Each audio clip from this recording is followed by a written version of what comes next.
Okay, तो हम लोग कोलिनोमाइमेटिक ड्रग्स पढ़ रहे हैं और कोलिनोमाइमेटिक ड्रग्स में भी इनडायरेक्टली एक्टिंग कोलिनोमाइमेटिक्स के बारे में हम लोग देख रहे हैं, जिसका हमने मेजर ग्रुप जिसका हमने नाम देखा वो है एंटीकोलिन एस्टरेजिस। तो अब उसका क्लासिफिकेशन देखने के बाद अब हम डिटेल में जाएंगे कि किस किस कंडीशंस में उसे यूज़ किया जाता है।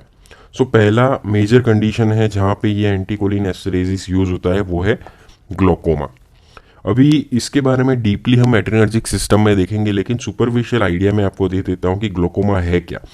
ग्लोकोमा में बेसिकली क्या होता है कि जो एक्वस ह्यूमर आई के अंदर होता है वो एक्वस ह्यूमर का लेवल बढ़ जाता है और जिसकी वजह से जो प्रेशर है, इंट्रा ऑक्यूलर टेंशन जिसे बोलते हैं, वो बढ़ जाता है। सो आईओटी बहुत बढ़ जाता है और जिसकी वजह से इवेंचुअली जो ऑप्टिक नर्व है वो डैमेज होता है ग्रेजुअली और जिससे विजन लॉस भी होता है। सो अगर उसको ट्रीट नहीं किया जाए तो ये विजन लॉस कर सकता है ये कंडीशन। सो ग्लोकोमा एक ऐसा है कि जिसमें हमें इंट्राऑक्यूलर टेंशन फिर से नॉर्मल रेंज में लाना ज़रूरी है। अभी क्या होता है कि अगर उसका हम एनाटॉमी देखें तो जैसे यहाँ पे दिखाया गया है कि जो कॉर्निया होता है और एक आइरिस होता है, तो इस दोनों के बीच में एक जगह होती है जहाँ से एक्वस ह्यूमर बाहर निकलता है। इसे हम लोग बोलते हैं आइरिडो कॉर्नियल एंगल। तो अभी क्या होता है कि अगर ये आइरिडो कॉर्नियल एंगल छोटा हो तो यहाँ से एक्वस ह्यूमर को निकलने में तकलीफ होगी, लेकिन अगर ये एंगल थोड़ा बढ़ जाए, ठीक है, ये एंगल थोड़ा बढ़ जाए तो क्या होगा कि इजीली एक्वस ह्यूमर बाहर निकल सकता है। सो हमको किसी भी तरह से ये एंगल को बढ़ाना है। सो एंगल हम बढ़ा सकते हैं कैसे कि आइरिस को मियोसिस करके। सो मियोसिस, जो भी ड्रग्स मायोसिस करती है वो ये आइरिडो कॉर्नियल एंगल को बढ़ा देती है, इंक्रीजेस द आइरिडो कॉर्नियल एंगल, और जिससे एक्वस ह्यूमर बाहर निकल जाता है। और जो ड्रग मिड्रियासिस करती है जिससे आइरिडो कॉर्नियल एंगल नैरो हो जाता है मिड्रियाटिक ड्रग से, जिससे एक्वस ह्यूमर बाहर निकलने में तकलीफ होती है। तो सिंपल चीज़ ये है कहने का मतलब कि मियोसिस करने वाली ड्रग्स हम लोग ट्रीटमेंट ऑफ ग्लोकोमा में यूज़ करते हैं, और जो भी ड्रग्स मिड्रियासिस करती है वो ड्रग्स हम लोग कॉन्ट्रा इंडिकेटेड रखते हैं ग्लोकोमा में। तो अगेन हम लोग कोलिनोमाइमेटिक ड्रग्स में है, तो ये कोलिनोमाइमेटिक ड्रग्स इनडायरेक्टली मियोसिस करेंगी जिसकी वजह से ये ग्लोकोमा वाले पेशेंट्स में बेनिफिट होगा। तो कौन कौन सी ड्रग यहाँ पे यूज़ होती है? एक जो ड्रग्स हैं जो है डायरेक्टली एक्टिंग कोलिनोमाइमेटिक, जिसे हम लोग पाइलोकार्पिन कहते हैं, जिसे हमने देख लिया है, और दूसरी इनडायरेक्टली एक्टिंग काम करती है कोलिनोमाइमेटिक जो है फाइजोस्टिग्मिन, इकोथायोफेट भी हमने लिखा था जो वाटर सॉल्युबल है। सो ग्लोकोमा वाली कंडीशंस में ये ड्रग्स यूज होती हैं, ठीक है।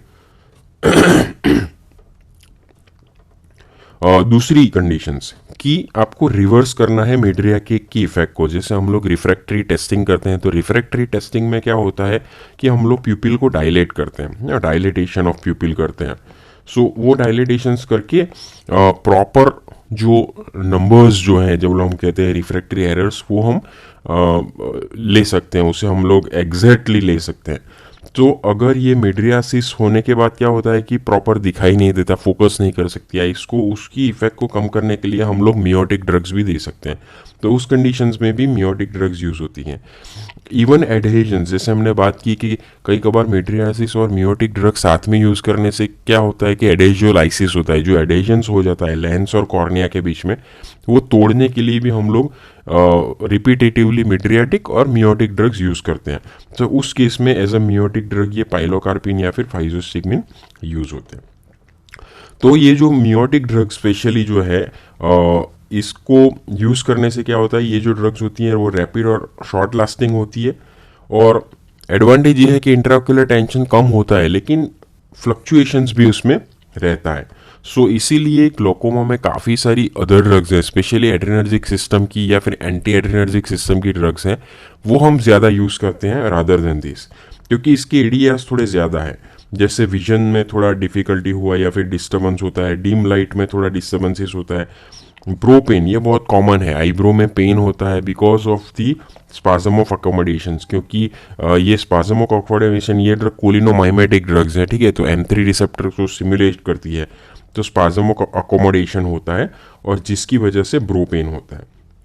दूसरी चीज़ जो हमारी नेजो लेक्राइमल डक होती है, अगर हम आई ड्रॉप्स डालते हैं तो नेजो लेक्राइमल डक जो होती है जिसकी वजह से सिस्टमिक अब्जॉर्प्शन होता है, ठीक है, सिस्टमिक एक्सपोजर होता है और सिस्टमिक साइड इफेक्ट्स भी होती है। सो कोलिनोमाइमेटिक सिस्टमिक साइड इफेक्ट्स होती है, जैसे spasm of the smooth muscles हो गया, इसकी वजह से डायरिया होता है, ब्रोंकोस्पाजम होता है, नौशिया होता है, इवन स्वेटिंग होता है। सो ऐसी कुछ सिस्टमिक साइड इफेक्ट्स भी हमें देखने को मिलती है in case of systemic exposure through nasolacrimal duct. तो ये जो है इनडायरेक्टली एक्टिंग कोलिनोमाइमेटिक ड्रग्स या फिर एज सच कोलिनोमाइमेटिक ड्रग्स का हमने यूज देखा है ग्लूकोमा। दूसरा जो यूज है जो हम डिटेल में देखने वाले हैं वो है मायस्थीनिया ग्रेविस। अभी मायस्थीनिया ग्रेविस क्या है, पहले तो ये मसल रिलेटेड कंडीशन है। क्या होता है इसमें, यूजुअली मसल वीकनेस होता है। सो जो मेन कंप्लेंट होती है वो होता है मसल वीकनेस। अभी क्यों मसल वीकनेस होता है उसका पैथोलॉजी जानना बहुत ज़रूरी है। जैसे यहाँ पे दिखाया गया है कि ये मोटर नर्व एंडिंग है जिसके अंदर से एसिटाइल कोलिन का रिलीज होता है और वो एसिटाइल कोलिन अपने रिसेप्टर के ऊपर काम करता है। स्पेशली जो मसल के पास जो रिसेप्टर्स होते हैं वो निकोटिनिक मस्करिनिक रिसेप्टर्स होते हैं, ठीक है। सो उसके ऊपर ही वो काम करता है जिसकी वजह से मसल का कॉन्ट्रैक्शंस होता है, प्रॉपरली मसल वर्क करता है। लेकिन मायस्थीनिया ग्रेविस में क्या होता है कि ये जो निकोटिनिक रिसेप्टर्स हैं उसको ब्लॉक कर देने वाली एंटीबॉडी प्रोडक्शंस होता है। सो मान लीजिए कि ये एंटीबॉडीज़ है, तो एस टाइप की एंटीबॉडीज़ जो है वो ये रिसेप्टर्स को ब्लॉक कर देंगी। सो इस जो रिसेप्टर्स को ये एंटीबॉडीज़ ब्लॉक कर देती है। तो उससे क्या होता है कि अभी जो एसिटाइल कोलिन जो रिलीज होता है वो एसिटाइल कोलिन इसके ऊपर काम नहीं कर सकता, रिसेप्टर्स के ऊपर काम नहीं कर सकता। तो जैसे यहाँ पे आप देख सकते हैं जो ग्रीन कलर का है वो निकोटिनिक रिसेप्टर्स का एंटीबॉडी है और जिससे ये एसिटाइल कोलिन उसके ऊपर काम नहीं कर सकता, और जिसकी वजह से क्या होता है एसिटाइल कोलिन काम नहीं कर सकता तो कॉन्ट्रैक्शंस पॉसिबल नहीं होता है, इससे मसल वीकनेस होता है। कौन से मसल वीक होते हैं, पहले स्मॉल मसल्स इन्वॉल्व होते हैं, जैसे आईलिड का सबसे पहले मसल इन्वॉल्व होता है। टिपिकल फीचर होता है कि ड्रूपिंग ऑफ आईलिड होता है, आईलिड थोड़ा झुका हुआ दिखता है आपको, तो आप ये अंदाज़ा लगा सकते हैं कि मायस्थीनिया ग्रेविस भी एक हो सकता है। आई के अराउंड के मसल्स, फेस के अराउंड के मसल, फेरिंग्स के अराउंड के मसल, ये सब पहले जनरली इन्वॉल्व होते हैं क्योंकि ये स्मॉल मसल्स होते हैं, तो फटाफट वीकनेस इसमें आ जाती है। अगर उसको ट्रीट नहीं किया जाए और एंटीबॉडी प्रोडक्शन बढ़ने लगता है तो लिम्ब और इवेंचुअली रेस्पिरेटरी मसल्स भी अफेक्ट होते हैं। अभी ये जो एंटीबॉडी प्रोडक्शन है ये वो यूजुअली थाइमस में से होता है, और थाइमस ग्लैंड जो है वो उसे ऐसा माना जाता है कि ये जो प्रोडक्शन हाउस होता है ये एंटीबॉडी का। सो एंटीबॉडी प्रोडक्शन यहाँ से होता है क्योंकि कुछ कुछ सेल्स जो है वो ऑटो इम्यून तरह से यहाँ पे इम्यूनिटी बढ़ जाती है और अपने ही सेल्स को बॉडी एंटीजन के तौर पे लेने लगती है और उसके सामने ये एंटीबॉडी प्रोडक्शन बढ़ाती है। सो अभी ट्रीटमेंट कैसे करना है, तो काफ़ी सारे ऑप्शंस इसमें होते हैं, लेकिन एक ऑप्शन ये है कि आप ऐसे indirectly acting sympathomimetic cholinomimetic drugs use कर सकते हैं। जिससे एडवांटेज क्या होता है, अगर हम इस केस में एसिटाइल कोलिन का लेवल बढ़ा देते हैं, if we increase the level of acetylcholine, तो क्या होता है कि ये जो एंटीबॉडीज है उसको ये किक ऑफ कर देगा। तो ये हो गया कॉम्पिटिटिव एंटागोनिज्म। ये हमने जनरल फार्मिंग में देखा था कि ये कंसेप्ट था। कॉम्पिटिटिव एंटागोनिस्ट में क्या था कि अगर एक एंटागोनिस्ट रिसेप्टर्स के ऊपर चिपका हुआ होता है और अगर हम एगोनिस्ट का कॉन्सेंट्रेशन अगर हम बढ़ा देते हैं तो वो एगोनिस्ट एंटागोनिस्ट को तो किक ऑफ कर देगा और जिससे एगोनिस्ट अपनी इफेक्ट प्रोड्यूस कर सकेगा। सो इसे सरमाउंटेबल या कॉम्पिटिटिव एंटागोनिज्म भी कहते हैं। तो उसी कंसेप्ट के ऊपर से हम किसी भी तरह से एसिटाइल कोलिन का लेवल बढ़ाएंगे तो इस कंडीशंस में हमें फ़ायदा मिलेगा। सो एसिटाइल कोलिन का लेवल ऑब्वियसली कैसे बढ़ा सकते हैं हम लोग, इनडायरेक्टली एक्टिंग कोलिनोमाइमेटिक ड्रग्स यूज़ करके।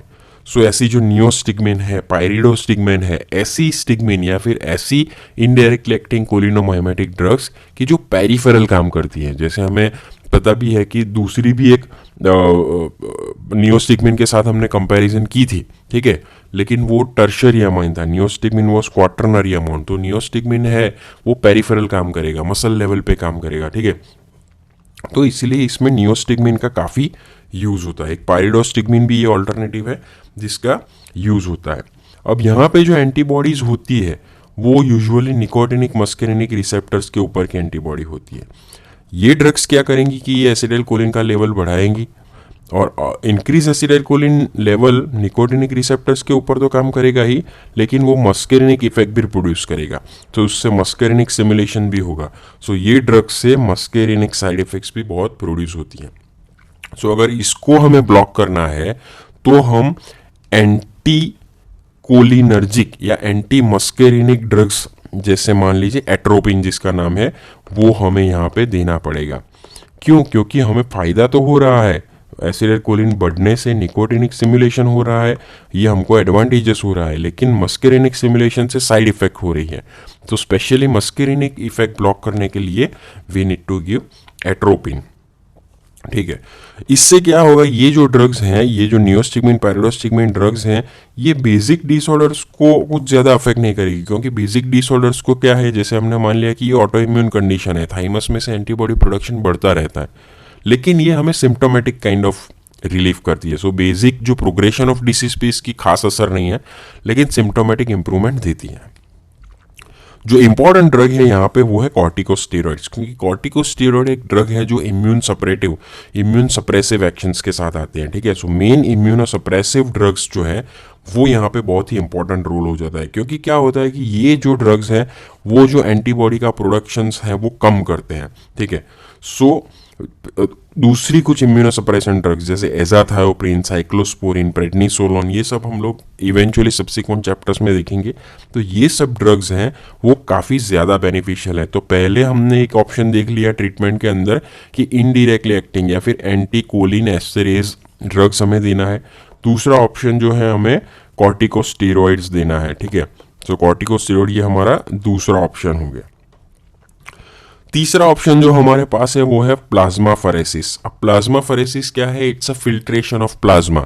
ठीक है, सो फिल्ट्रेशन ऑफ प्लाज्मा करके आप जो भी एंटीबॉडीज हैं वो आप रिमूव कर सकते हो। तो ये भी बहुत अच्छा अप्रोच है और जिससे काफ़ी सारा ड्रामेटिक इंप्रूवमेंट होता है। और चौथा जो ऑप्शन है, जो बेस्ट ऑप्शन है, वो है थाइमेक्टोमी। जहाँ से प्रोडक्शन ही होता है वहीं को आप उड़ा दो, तो ज़्यादा डैमेज नहीं होता है बॉडी में। सो थाइमेक्टोमी काफ़ी ऐसे केसेस में प्रीफर करते हैं। सो इवेंचुअली ग्रेजुअल इंप्रूवमेंट होता है और धीरे धीरे पेशेंट को रिलीव होने लगता है। अभी इसमें दो इंपॉर्टेंट चीज़ें मायस्थेनिया ग्रेविस में समझना बहुत ज़रूरी है। एक होता है मायस्थेनिक क्राइसिस और दूसरा होता है कोलिनर्जिक क्राइसिस। अभी क्या डिफरेंस है मायस्थेनिक क्राइसिस और कोलिनर्जिक क्राइसिस में? तो जो मायस्थेनिक क्राइसिस, जैसे नाम ही सजेस्ट करता है, दोनों क्राइसिस में क्या होता है कि मसल वीकनेस होता है। तो पहली बात तो ये कि कंडीशन इवेंचुअली क्राइसिस में क्या होता है कि जो सिचुएशन है वो वर्स हो जाती है, मीन्स कि मसल वीकनेस जो है वो बढ़ जाती है। तो बहुत मसल वीकनेस होने लगती है दोनों में, जो नॉर्मल होती है उससे भी ज़्यादा मसल वीकनेस हो सकती है। लेकिन मायस्थेनिक क्राइसिस में बेसिकली क्या होता है कि ये क्यों होता है? मायस्थेनिक क्राइसिस इस वजह से होता है कि काफ़ी सारा एंटीबॉडी प्रोडक्शन बढ़ जाता है और जिससे अब जो निकोटिनिक मस्करिनिक रिसेप्टर्स हैं वो कम्प्लीटली ब्लॉक होने लगते हैं, एसिटाइलकोलिन काम नहीं करने लगता है। सो इसे हम लोग बोलते हैं मायस्थेनिक क्राइसिस। दूसरी साइड पे एक जो है वो कोलिनर्जिक क्राइसिस। कोलिनर्जिक क्राइसिस में भी मसल वीकनेस होता है, इसमें भी मसल वीकनेस होता है, इसमें भी मसल वीकनेस होता है। लेकिन कोलिनर्जिक क्राइसिस में मसल वीकनेस क्यों होता है? क्योंकि अगर हम ज़्यादा डोज, ज़्यादा टाइम तक एसिटाइलकोलिन का लेवल बढ़ा के रखते हैं, अगर ज़्यादा टाइम तक एसिटाइलकोलिन का लेवल बढ़ा के रखते हैं तो इंक्रीज एसिटाइलकोलिन की वजह से एक्सेसिव स्टिम्युलेशन होगा निकोटिनिक मस्करिनिक रिसेप्टर्स का। ठीक है, बहुत ज़्यादा निकोटिनिक मस्करिनिक रिसेप्टर स्टिम्युलेट हो जाएंगे और किसी भी चीज़ को आप बहुत ज़्यादा स्टिम्युलेट करो तो क्या होता है कि धीरे धीरे इसका इफेक्ट कम होने लगता है। ठीक है, सो इवेंचुअली जो मसल है वो कंटिन्यूअस डीपोलराइजेशंस, सस्टेन डीपोलराइजेशन स्टेट में के अंदर जाता है और इससे इवेंचुअली वीकनेस होता है। सो यहाँ पे जो वीकनेस होता है वो डिसीज प्रोग्रेशंस की वजह से होता है, वर्जन होने की वजह से। और यहाँ पे कोलिनर्जिक क्राइसिस में जो वीकनेस होता है वो एक्सेसिव एसिटाइलकोलिन की वजह से, एक्सेसिव मसल स्टिमुलेशंस की वजह से इवेंचुअली मसल वीकनेस हो जाता है। सो दोनों में मसल वीकनेस होता है लेकिन पैथोलॉजी डिफरेंट है, ठीक है। सो ये आपको याद रखना बहुत ही ज़रूरी है। सो मायस्थेनिक क्राइसिस जिसमें मसल वीकनेस होता है, इवेंचुअली रेस्पी वीकनेस भी होता है, आपको फिर पेशेंट्स को इंट्यूबेट करना पड़ता है, मैकेनिकल वेंटिलेशंस के ऊपर रखना पड़ता है, और यहाँ पे फिर जो ट्रीटमेंट है वो आपको स्टीरॉयड पल्स थेरेपी के तौर पे देना पड़ता है। जबकि कोलिनर्जिक क्राइसिस में क्या होता है कि एक्सेसिव कोलिनर्जिक स्टिमुलेशन होता है, may be because of the over treatment with anticholinesterases. ज़्यादा अगर ट्रीटमेंट दे दिया, ज़्यादा एसिटाइल कोलिन का लेवल बढ़ गया, तो इसलिए आपको टाइम टू टाइम ये देखना बहुत ज़रूरी है। एक्सेसिव या फिर परसिस्टेंट डिपोलराइजेशंस की वजह से ये होता है। तो इन दोनों को कैसे आप डिफ्रेंशिएट करेंगे? इवेंचुअली तो मसल वीकनेस ही हो रहा है, तो कैसे आप डिफ्रेंशिएट करेंगे? इसके लिए जो होता है टेस्ट, इसे बोलते हैं हम लोग इड्रोफोनियम टेस्ट। तो आपने नाम सुना होगा इड्रोफोनियम, आगे ही हमने देखा है वो है एंटीकोलिन एस्टेरेजिस ही है, कोलिन एस्टेरेज इनहिबिटर या फिर एंटीकोलिन एस्टेरेजिस ही है ये। लेकिन एंटीकोलिन एस्टेरेज है बहुत शॉर्ट एक्टिंग ड्रग्स है, बहुत short acting, ultra short acting भी कह सकते हैं। बहुत कम टाइम के लिए इसका इफेक्ट आता है, और ये देने से आप देख सकते हैं अगर इम्प्रूवमेंट होता है, अगर इम्प्रूवमेंट होता है तो आप डायग्नोस कर सकते हैं कि ये मायस्थेनिक क्राइसिस है। क्यों? क्योंकि ये इड्रोफोनियम जो है वो एसिटाइल कोलिन का लेवल बढ़ाएगा, और अगर इंक्रीज एसिटाइल कोलिन लेवल से फायदा होता है दैट मीन्स ये मायस्थेनिक क्राइसिस है। और अगर इंक्रीज एसिटाइल कोलिन लेवल से नुकसान होता है, जैसे इंप्रूवमेंट नहीं होता या फिर वर्जनिंग ऑफ कंडीशन होती है, तो आप जान सकते हैं कि ये कोलिनर्जिक क्राइसिस है। और दूसरा एडवांटेज इड्रोफोनियम का ये है कि बहुत शॉर्ट एक्टिंग है, तो ज़्यादा टाइम तक पेशेंट क्राइसिस में नहीं रहेगा, ठीक है, फटाफट उसका इफेक्ट कम हो जाएगा। तो सिर्फ डायग्नोस्टिक पर्पस के लिए, डिफ्रेंशिएट करने के लिए आप ये इड्रोफोनियम टेस्ट कर सकते हैं, आईवी। सो डायग्नोस्टिक टेस्ट में एक इड्रोफोनियम टेस्ट है मायस्थेनिया ग्रेविस के लिए। एक प्रोवोकेटिव टेस्ट डीटीसी के थ्रू भी होता है। डीटीसी भी एक मसल रिलैक्सेंट ड्रग्स है, जो देने से भी प्रोवोकेटिव टेस्ट होता है, लेकिन ज़्यादा यूज़ नहीं होता है अब दिस डेज। और जो बेस्ट है वो प्लाज्मा में आप निकोटिनिक रिसेप्टर्स के सामने प्रोड्यूस हुई एंटीबॉडीज़ का लेवल देख सकते हो, ब्लड में, प्लाज्मा में ये लेवल करवा सकते हो। तो ऐसे भी मायस्थेनिक पेशेंट डायग्नोस होते हैं। तो ये कुछ जो मेन यूजेस थे, पहले हमने देखा कि इनडायरेक्टली एक्टिंग कोलिनोमाइमेटिक ड्रग्स का जो पहला मेन यूज था दैट वाज ग्लोकोमा, और जो दूसरा यूज था दैट वाज मायस्थेनिया ग्रेविस। तो इन दोनों में आपको शॉर्ट नोट बहुत डिटेल में पूछ सकते हैं। नेक्स्ट जो यूज है that is post operative paralytical ileus. Logical चीज़ है कि किसी भी तरह से जैसे कुछ सर्जरी स्पेशली हुई हो, जिस सर्जरी की वजह से क्या होता है कई बार मसल का टोन चला जाता है, जैसे जीआई की ट्रैक के जो मसल्स है उसका टोन चला जाता है, उसका एटोनी होता है। तो उस कंडीशंस में फिर से टोन वापस लाने के लिए आपको एसिटाइल कोलिन का लेवल बढ़ाना पड़ेगा, और वो आप बढ़ा सकते हो इनडायरेक्टली एक्टिंग कोलिनोमाइमेटिक ड्रग्स से। सो ऐसी एटोनिक कंडीशन जैसे पोस्ट ऑपरेटिव पैरालिटिक इलियस हो गया, उसमें यूज होता है। पोस्ट ऑपरेटिव डीक्यूरराइजेशंस मीन्स कई बार हम लोग मसल रिलैक्सेंट ड्रग्स यूज करते हैं सर्जरी में। सर्जरी में वी वांट मसल रिलैक्सेशंस, ठीक है। क्यों मसल रिलैक्सेशन? क्योंकि सर्जरी करने के लिए मसल रिलैक्स होने चाहिए, तो उसमें हम मसल रिलैक्सेंट ड्रग्स यूज करते हैं। ये जो मसल रिलैक्सेंट ड्रग्स हैं वो इवेंचुअली जो निकोटिनिक मस्करिनिक रिसेप्टर्स हैं उसको ब्लॉक ही करते हैं। जैसे एंटीबॉडीज ब्लॉक किया था मायस्थेनिया ग्रेविस से, उसी तरह से हमारी ड्रग ब्लॉक करती है, लेकिन ये रिवर्सिबल होता है। तो जब चाहे हम लोग उसको इफेक्ट को कम भी कर सकते हैं। सो ऐसे केसेस में जब हमको इफेक्ट उसको रिवर्स करना हो, नॉर्मल स्टेट में लाना हो, तब हम लोग इंक्रीज एसिटाइल कोलिन का लेवल कर देंगे, जिससे अगेन मसल का टोन वापिस आ जाए। So increase acetyl choline again हम एंटीकोलिन एस्टेरेजिस यूज करके कर सकते हैं, और जिस प्रोसेस को बोलते हैं post operative decurarizations. Urinary retention, same जो इफेक्ट जो होता है अगेन कोबरा बाइट में भी सेम होता है। कोबरा बाइट में भी कोबरा के अंदर एक दो टाइप के पॉइजन होते हैं, कि हीमोटॉक्सिन होता है और एक न्यूरोटॉक्सिन होता है। जो न्यूरोटॉक्सिन होता है वो काइंड ऑफ ऐसा मसल रिलैक्सेंट ही होता है, जिससे पूरे मसल में वीकनेस होने लगती है अगर ट्रीटमेंट नहीं किया तो उसमें ये ड्रग्स देने से उसका मसल का टोन हम लोग वापस ला सकते हैं। Urinary retention, same way urine retention भी होता है, क्योंकि मसल का टोन चला जाता है, यूरिन का जो कंट्रैक्टिंग मसल्स हैं, तो अगेन उनका टोन वापस लाने से यूरिन आप वॉइडिंग कर सकते हैं। बेलाडोना या फिर एट्रोपिन पॉइजनिंग, एट्रोपिन जो है वो एंटी कोलिनर्जिक ड्रग्स है, तो उसकी ट्रीटमेंट में हम लोग एसिटाइल कोलिन का लेवल बढ़ाएंगे, तो that would be advantageous. Last है दैट इज अल्जाइमर डिसीज। जैसे हमने माना था कि अल्जाइमर डिसीज का मेमोरी लॉस होता है और एक पैथोलॉजी है कि ब्रेन में एसिटाइल कोलिन का लेवल कम हो जाना, एक पैथोलॉजी है। सो अगर हम ब्रेन में एसिटाइल कोलिन का लेवल बढ़ाते हैं तो काफ़ी प्रोमिसिंग रिजल्ट्स मिलते हैं, तो इसीलिए काफ़ी सारे जो कार्बामेट्स हैं इसमें यूज होते हैं।